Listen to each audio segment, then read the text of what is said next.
पाल्सन की ये टेस्ट है जिसको स्टडी हैबिट्स के नाम से जानते हैं, मगर आज हम सेकेंड टेस्ट करेंगे और सेकेंड टेस्ट है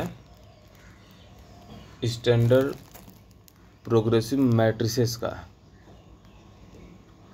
तो दोस्तों चलते हैं अपने सेकेंड टेस्ट पे। उसके बाद हम देखेंगे कि ये देखिए स्टैंडर्ड प्रोग्रेसिव मैट्रिसेस का ये सेकेंड टेस्ट है। ठीक, इसका क्या होगा कि ये है थ्योरेटिकल एस्पेक्ट, जिसमें हम लोग meaning and definition of intelligence लिखेंगे। ठीक है, फिर उसके बाद नेक्स्ट पेज है ये, जैसे इंटेलिजेंस क्या होता है according to Stern, according to Terman, वैगनन। ये 3 डिफरेंट साइकोलॉजिस्ट हैं जिनकी ये इंटेलिजेंस की डेफिनेशन है। फिर उसके बाद कैरेक्टरिस्टिक ऑफ इंटेलिजेंस है। ठीक, फिर नेक्स्ट पेज पे टाइप्स ऑफ इंटेलिजेंस है, जैसे ये 3 टाइप्स हैं इंटेलिजेंस के।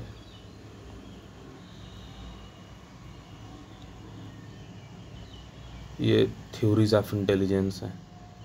एकदम आप इसको ऐसे लिख सकते हैं, ठीक ना। ये स्परमन्स की 2 फैक्टर थ्योरी है, ये सब थ्योरेटिकल एस्पेक्ट में है। ठीक, फिर ये group factor theory by Thurstone है, ये थ्रस्टन की थ्योरी है। ये सब सेकेंड टेस्ट का पार्ट है स्टैंडर्ड प्रोग्रेसिव मैट्रिसेस का। ठीक, और उसके बाद ये देखिए group factor theory by Thurstone, उसमें ये सब उसी में आएगा। ठीक ना। तो ये Guilford's theory of structure of intelligence. ठीक, फिर उसके बाद एक ऐसा ये बनाएंगे फिगर, ये सब इसमें है। ठीक, ये गॉलीफोर्ड की थ्योरी में ये सब है। ठीक ना। फिर उसके बाद थ्योरेटिकल ये कॉन्सेप्ट ऑफ आईक्यू कॉन्सेप्ट के बारे में लिखेंगे। फिर ये जो हम लोग को सीट मिली रहती है, ये आंसर सीट है ना, जिसमें टोटल 60 क्वेश्चन होते हैं। तो जैसे मेरे सब्जेक्ट ने इसमें इतना स्कोर किया है। ठीक, फिर उसके बाद हम लोग आगे बढ़ेंगे। ये आईक्यू कैलकुलेट करने का फार्मूला है, जैसे mental as upon chronological age into 100। ये बिनेट स्केल का फार्मूला है। और ये एक और फार्मूला है, ये जो एस.के. मंगल वाली बुक है ना, एसेंशियल ऑफ साइकोलॉजी, इस बुक में ये सारी थ्योरी मिल जाएंगी, पेज नंबर 283 से 305 तक में। फिर उसके बाद थ्योरी यहीं समाप्त हो जाती है ना। फिर ये क्या है, ये है प्रैक्टिकल एस्पेक्ट। सॉरी ये प्रैक्टिकल एस्पेक्ट है। ठीक ना।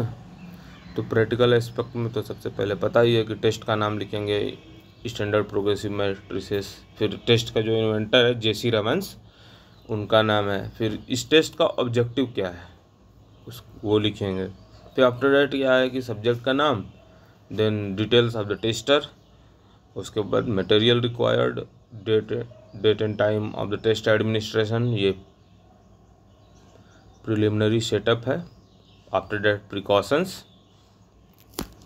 फिर जैसे क्या है, ये कोई भी टेस्ट वगैरह एडमिनिस्ट्रेट करने से पहले इंस्ट्रक्शंस फॉलो करने होते हैं, उसका एक अपना प्रोसीजर होता है। प्रोसीजर होगा तो फिर क्या है कि इसमें भाई कोई भी टेस्ट होता है तो ग्रेड मार्क्स देते हैं, तो ये उसकी मार्किंग स्कीम है।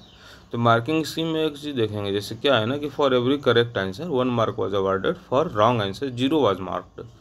तो जब सही करेंगे तो 1 नंबर मिलेगा, गलत पे 0, इसमें कोई नेगेटिव मार्किंग नहीं है। ठीक ना। उसके बाद सेट को कैलकुलेट करेंगे, उसके बाद परसेंटाइल होगा मैनुअल के हिसाब से जितना नंबर सब्जेक्ट स्कोर किया है मैनुअल के हिसाब से उसमें से देखेंगे हम लोग, और परसेंटाइल और ग्रेड देंगे। ठीक, तो जो मेरा सब्जेक्ट है ना, उसका 60 में 57 मार्क्स है, परसेंटाइल 98 है, ग्रेड 1 है। इंटरप्रिटेट करेंगे अपने सब्जेक्ट को तो देखेंगे कि हमारा सब्जेक्ट इंटेलेक्चुअली सुपीरियर है और सभी सब्जेक्ट में वो 95 से वो स्कोर कर रहा है। अब डिस्पेरेंसी में देखेंगे, जैसे डिस्पेरेंसी है तो वो जो टेबल मिलेगा ना मैनुअल वाले टेबल में सब दिया रहेगा, उसके हिसाब से आप आसानी से कर लेंगे, कोई प्रॉब्लम नहीं होगी। जो भी सर मैम टेस्ट कंडक्ट कराएंगे, ये टेस्ट कराएंगे जो भी लोग सर मैम, वो लोग आपको सीट्स देंगे, मैनुअल देंगे, क्वेश्चन बुकलेट देंगे, है ना।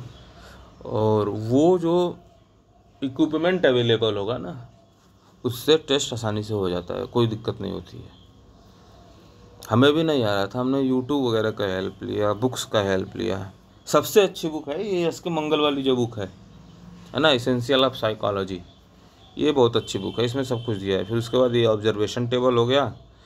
एक बात ध्यान देंगे, जो ऑब्जर्वेशन टेबल है ना, ये बनेगा ठीक मार्क्स ऑब्टेन्ड और सेट के, मतलब किस सेट में कितना की बनाया मार्क्स, ठीक है ना, किस सेट में कितना मार्क्स बनाया, set versus mark obtain versus, ऐसा ठीक। ये इंटरप्रिटेशन ऑफ रिजल्ट्स है कि सेट ए में हमारे सब्जेक्ट ने कैसा किया, सेट बी में कैसा किया, सेट सी में कैसा किया, सेट डी में कैसा किया, ठीक। सेट ई, फिर कंक्लूज़न, फिर ये टेस्ट करने का हमें क्या फ़ायदा मिला, इसका एजुकेशनल इम्प्लीमेशन क्या होगा, इम्प्लीकेशन क्या होगा, ठीक है ना। उसके बाद रेफरेंसेज, देखिए रेफरेंसेज में हमने ये बुक लिख रखी है, इसके मंगल एसेंशियल ऑफ एजुकेशनल साइकोलॉजी, सबसे अच्छी बुक है ये टेस्ट को जानने के लिए। सारे थ्योरेटिकल एस्पेक्ट इस बुक में दिए हैं, ठीक। तो दोस्तों मेरे इस वीडियो को ज़्यादा से ज़्यादा शेयर करिए, ठीक, चैनल को सब्सक्राइब करिए। अगर आपको